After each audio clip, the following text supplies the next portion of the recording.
kesempatan kali ini saya Uswatul Anisa dengan NIM 18070303011 mahasiswi dari Prodi Biologi Fakultas Sains dan Teknologi UIN Alaniri. Baik, pada kesempatan kali ini saya ingin menjawab seputar pertanyaan ujian tengah semester yang diberikan oleh dosen pengampu saya Pak Ilham Zulfahmi MSI. Baik, soal yang pertama, jelaskan perbedaan antara zona limnetik dan litoral pada danau secara karakteristik serta ekologi. Jadi jawabannya yaitu kalau zona litoral merupakan bagian yang dangkal dari sebuah danau yang ditumbuhi dengan tumbuhan air. Sebagian daunnya muncul pada bagian permukaan perairan tumbuhan tersebut, berfungsi sebagai pemasok oksigen terlarut di air dan sebagai pakan alami dari tempat hewan air. Sedangkan zona litoral banyak dihuni oleh hewan akuatik plankton dan berbagai hewan lainnya. Lalu zona ini memiliki ciri-ciri berupa dangkal dengan kandungan nutrien yang mampu mendukung keanekaragaman makrozobentos baik yang berupa serangga maupun yang moluska. Sedangkan zona limnetik merupakan zona perairan terbuka dan merupakan kolam air yang sesungguhnya dari sebuah danau. Jadi zona limnetik ini merupakan daerah yang jauh dari tepi danau, namun masih dapat ditembus cahaya, dan pada zona ini fitoplankton dan tumbuhan yang berfotosintesis menyediakan makanan bagi zooplankton, ikan dan hewan lainnya. Selanjutnya soal nomor 2. Sungai terdiri dari 3 bagian besar, yaitu hulu, badan sungai, dan juga hilir. Apakah hal tersebut mempengaruhi morfologi ikan? Jawabannya tentu mempengaruhi morfologi ikan. Mengapa? Karena morfologi ikan, perbedaan ciri-cirinya itu berkaitan dengan jumlah bagian tertentu pada tubuh ikan dan disebabkan oleh faktor lingkungan seperti suhu perairan dan salinitas, atau karena faktor genetik yang tidak seimbang.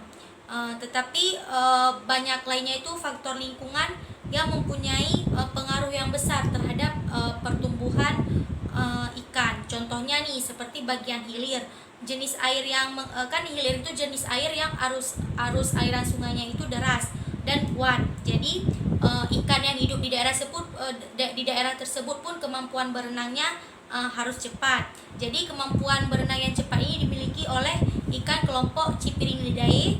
Ikan ini mampu menahan arus dan cukup kuat untuk melompat karena kelompok Cyprinidae ini memiliki bentuk tubuh yang aerodinamis. Yang selanjutnya nomor 3. Jika tidak dikelola dengan baik, waduk berpotensi mengalami eutrofikasi. Jelaskan mekanisme terjadinya eutrofikasi dan apa dampaknya bagi biota perairan. Jadi proses terjadinya eutrofikasi adalah akibat pencemaran limbah organik seperti sisa pupuk ke perairan yang meningkatkan kadar nutrisi seperti hidrogen dan fosfat yang merangsang pertumbuhan berlebihan alga di air.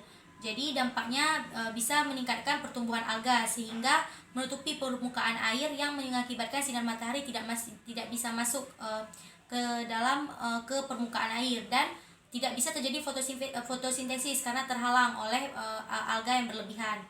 Jadi karena kekurangan oksigen dan tidak terjadi fotosintesis, maka biota laut akan mengalami gangguan dan bisa menyebabkan kepunahan bagi biota laut. Selanjutnya nomor 4, dampak apa yang ditimbulkan oleh pencemaran terhadap keanekaragaman ikan pada sungai dan danau. Jadi dampak yang ditimbulkannya ialah dampak negatif yang berupa semakin meningkatnya beban pencemar di perairan, dan yang masuk ke perairan dapat terjadinya perubahan kualitas air, terutama parameter fisika, kimia, biologi perairan. Apabila bahan pencemar tersebut melebihi kemampuan danau untuk membersihkan diri, maka akan timbul permasalahan yang serius seperti pencemaran perairan, sehingga berpengaruh negatif terhadap kehidupan biota perairan, termasuk keanekaragaman ikan di masing-masing sungai dan danau.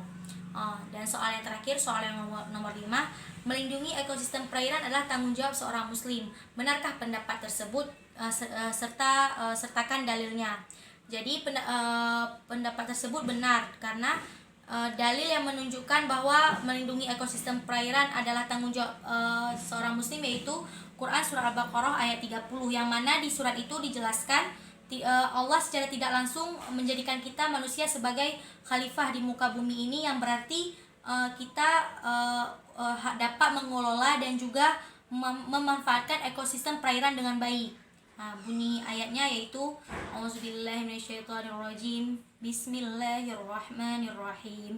Wa idz qala rabbuka lil malaikati inni ja'ilun fil ardi khalifah qalu ataj'alu fiha man yufsidu fiha wa yasfiku dima wa nahnu nusabbihu bihamdika wa nuqaddisu lak qala inni a'lamu ma la ta'lamun.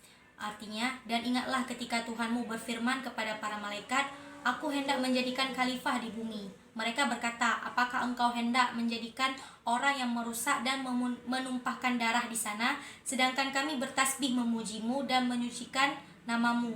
Dia berfirman, sungguh aku mengetahui apa yang tidak kamu ketahui. Baik, sekian jawaban dari seputar pertanyaan ujian tengah semester. Maaf bila ada kekurangan. Wabillahi taufiq wal hidayah. Wassalamualaikum warahmatullahi wabarakatuh.